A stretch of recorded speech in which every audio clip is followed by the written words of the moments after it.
You don't have to be a father of a little girl to care about the women who were exploited in this case. Everyone is sickened by it. I am a father of a little girl, and my promise to the victims is I will do everything along with my colleagues on the Democratic side to seek justice in this case. Several months later, California Congressman and candidate for governor Eric Swallwell facing allegations of sexual assault. They come from a former staff member, and our political reporter Josh Haskell is here now with the story and its implications for the governor's race. Josh. Philip and Giovanna, the Swallowswell campaign is in crisis right now. This is bad comedy.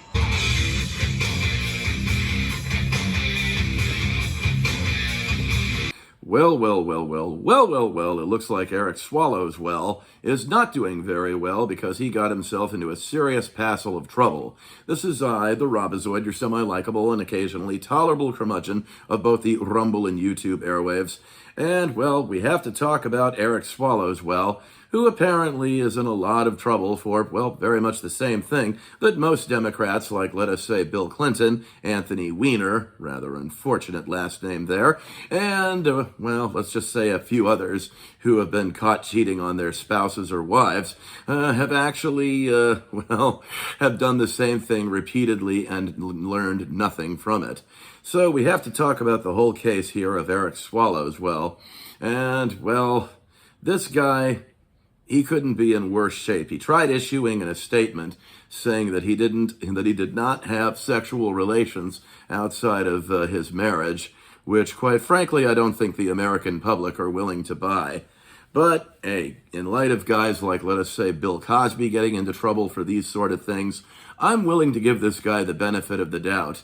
You know, there is that principle in America that still tells us you are innocent until proven guilty, whether you like it or not. So before all the neocons and all the Fox News people start jumping up and down and getting all goosey and bubbly and excited about this, just remember, this is actually not a good thing because this could spell the downfall of any politician. And it looks like this one in particular is spelling the downfall of Curtis Swallowswell and may very well hurt his bid to be the next governor of California. Fox News alert, 2 bombshell reports shaking up the California gubernatorial race and threatening Eric Swallwell's political career. A total of 4 women have now come out accusing the congressman of both sexual misconduct and, in one case, sexual assault. Fox's Max Gordon has the latest from Los Angeles. Max. Hey there, Kaylee. Well, Congressman Eric Swallwell strongly denying the accusations of sexual assault, even as prominent Democrats call for him to drop out of the race for California governor. Swallowswell posted a video to X last night. Take a listen. These allegations of sexual assault are flat false. They are whatever you say. They did not happen. They have never happened. And I will fight them with everything that I have. San Francisco Chronicle first broke the story of an anonymous ex-staffer who claims Swallowswell sexually assaulted her while she was intoxicated, once when she worked for him and again years later. Since that initial Chronicle report, 3 additional women also spoke to CNN with sexual misconduct allegations, including accusations that the congressman sent explicit text messages and nude photos. Well, we're waiting. And nude photos. Amid the firestorm of accusations, Democrats have been polling their support and calling on Swallowswell to exit the California governor's race. Among them, California Senators Adam Schiff and Alex Padilla, several California congressmen, and Speaker Emerita Nancy Pelosi, who said this extremely sensitive matter must be appropriately investigated with full transparency and accountability.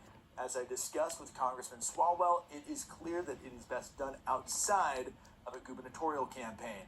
Various groups like the California Teachers Union and SEIU are also pulling their support. As of last check, the endorsement page on Swallowswell's campaign website appears to be taken offline. Kaylee, back to you. Thank you, Max Gordon. Well, my next guest is calling for a hard reset in Congress. I have to say, McEnany is well dressed here. Anna Paulina Luna says she plans to bring multiple privileged disciplinary motions next week and added that Eric Swallowswell needs to resign. She joins me now to discuss. Thank you for being here, Congresswoman Luna. You've been all over this. Luna usually wears a suit and tie. Why not here? Hakeem Jeffries among them. Here it is. Following the incredibly disturbing sexual assault accusations against Congressman Eric Swallowswell, we call for a swift investigation into these incidents and for the congressman to immediately end his campaign to be California's next governor. Look, of course, you're always innocent until proven guilty. An investigation is merited. Like I said. The question is the end part. So they want him to end his campaign for governor, but yet he should remain in Congress, over which they have jurisdiction to call for action? Yeah, it's completely inappropriate, and I think next It's week, inappropriate, as not you stated, inappropriate. I will be filing a motion to expel Eric Swallwell. It is unacceptable for him to just index his campaign for governor in California, but still sit in the House of Representatives. Meanwhile, he was allegedly harassing and potentially raping his own staff. But Kaylee, he's not the only person, and so And I thought you couldn't say the R word on ScrewTube. Motion to expel. I believe there will be another motion to expel a Republican member of Congress who has since announced that he will not be seeking re-election. That would be Representative Tony Gonzalez. And ultimately, at the end of the day, this is about accountability for the American people. This should not be happening in the House of Representatives. It is unacceptable. And frankly, I don't think that they deserve taxpayer dollar paychecks while they're going through all this. These are serious charges, of even rape charges against Swallowswell. And yeah, I thought you couldn't say the R word on ScrewTube, but apparently you can. Rape. But in any case, well, seriously here, this should not be seen as a victory for the hard right, for, let us say, the woke right, or any of the moderate Republicans, or even the neocons. This is not a celebration, and I wouldn't treat it as such. Only because we don't know if these allegations are actually true. I mean, remember, and of course, much as Kayleigh McEnany has repeated my talking point of you are innocent until proven guilty, so we can't really confirm the facts yet as to whether or not Eric Swallowswell actually did what he did without any further evidence. So, really, it's kind of like we'll have to see how things play out. But it looks like, as of now, the Democrats have pretty much denounced him. They have pretty much told this guy, stay away from us. You don't want to represent us. You don't represent us well. And this goes down to every Democrat, including even one of his closest allies, and that would be Katie Porter. Katie Porty. Katie Potty, or however the hell you say her name. But Katie Porter actually said, you probably shouldn't try to run for governor at this point. As a matter of fact, you should probably get the hell out of the Senate while the getting is good. But, of course, we have another statement from, of course, the one in question, Eric Swallowswell, as he had this to say. Flashback. For Brett Kavanaugh's sake, if he is innocent, I hope tomorrow he opens his statement and says, you know what? Bring in all the victims. Now, this goes back to, be I don't know how many years, 8 years. He's indeed innocent. End of flashback. Well, that was an older clip from almost 8 years ago of Eric Swallowswell himself, basically defending one of the more conservative judges on the bench that was appointed at that time in the first Trump administration. That, of course, was would be Brett Kavanaugh, and of course the sexual allegations that he was facing. Of course, those things occurred when he was still in college back in 1981. So, truthfully, the Democrats then had nothing to go on, just as I'm sure they'll have nothing to go on now, even with one of their own. And we are talking about Eric Swallowswell. I mean, a guy that, well, conservatives like me can't stand, but as Democrats have seemed to have turned their backs on him, well, maybe we ought to defend this guy just a little bit until we know the absolute facts.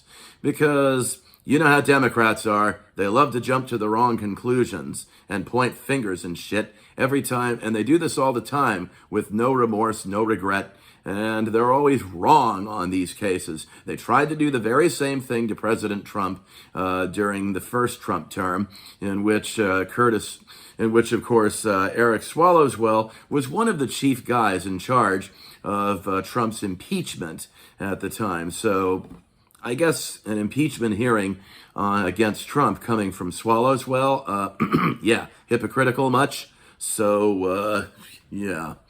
Well, we have to wait and see what happens, though. But my question is, how the hell did Nancy Pelosi get involved in all of this? What is her stake in it? I mean, and why should we care at this point? Nancy Pelosi is a very old woman, decrepit, sick, tired, weak, and probably looking to get into hell now. So Why should it matter what her opinion on Eric Swallowswell is? I don't know. I guess some people are just dumb enough to care. You know, I've been checking other people's YouTube channels to see what Pelosi has to do with any of this, because they kept slapping her face on every single one of their videos like she had some kind of involvement. Of course, I'd like to slap her in the face, too. But then again, given all the Botox and plastic surgery, her face would likely fall off and she'd look even uglier than she already is. Simple shot. But let's face it, I mean, I don't think she was involved. She had nothing much to do on that. And she only had very little to say on that allegation. So I think that was really her only involvement, was a little article that you saw of comments she made. But that's about Lugosi's only involvement, because otherwise, what would Nancy Pelosi have to say on it, or comment even further? Besides, I thought she was retired. Weren't they going to appoint a successor to take her place? I guess they haven't yet. But nevertheless, Eric Swallowswell, he's not doing well. He's in a lot of trouble. This could seriously hurt his chances for running for governor of California against whoever the incumbent rival is. But nevertheless, it looks like he's toast. His political career is over. He'll probably never be able to show his face in public again. And you know what? I couldn't care less. Fine. Good riddance to another Democrat schmuck, as far as I'm concerned. Good riddance to another Democrat schmuck who probably should have kept it in his pants, but suffered from the same problem as Anthony Weiner, and also Bill Clinton. So, yeah, there you have it. Democrats, you really need to remember that there's still such a thing as STDs out there. Hey, Clinton looks like he's already got the AIDS. So there you have it. Yeah, you have sex, you rape, and, well, you end up getting in the headlines and your political career is toast. Who's to say? He is a Democrat after all. He could still very well conceivably get away with this. And why not? Clinton did. That's all I need to say on the subject. This has been the Robazoid. Smash the like button, subscribe to my channel, and be here or be nowhere else.